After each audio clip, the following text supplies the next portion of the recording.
12 ফেব্রুয়ারি জাতীয় সংসদ নির্বাচন। তো জাতীয় সংসদ নির্বাচনে এবার গণভোট আছে। তো প্রিয় দর্শক, আসুন আমরা জেনে নিই যে গণভোট সম্পর্কে সাধারণ মানুষ কি জানে। ভাই, এই যে 12 তারিখে সংসদ নির্বাচন, আপনি জানেন বাংলাদেশের সংসদ নির্বাচন জানেন?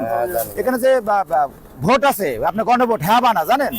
তো আপনি কোন দিকে আছেন? আপনি সংস্কার নাকি বিপক্ষে? সংস্কার। ভাইয়ের নাম কি? কামরুল ভাই। কামরুল ভাই সংস্কারের পক্ষে আছে। ধন্যবাদ কামরুল ভাই।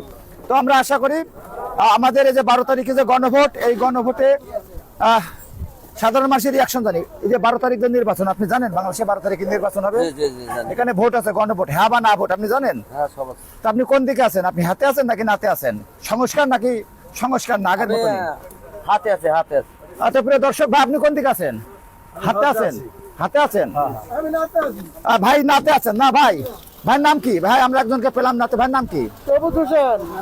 তো প্রিয় দর্শক, আমরা টঙ্গী বাজার আছি। এই যে টঙ্গী বাজার, এখানে যে গণভোট 12 ফেব্রুয়ারি যে গণভোট, এই গণভোটে আসলে সাধারণ মানুষ কি বলে, সাধারণ মানুষের রিয়াক্ট জানতে সঙ্গে থাকুন দর্শক। ভাই ভালো আছেন?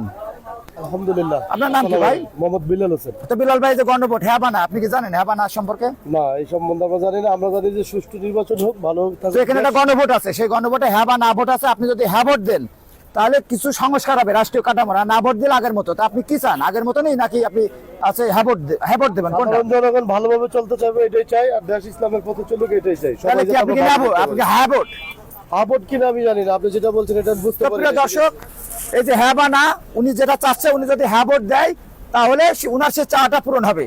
তো আমরা মনে করি 12 ফেব্রুয়ারি যে নির্বাচন, এই নির্বাচনে গণমানুষের যে রায়, সে রায়তে হ্যাঁ ভোট জয়যুক্ত হবে। সঙ্গে থাকুন।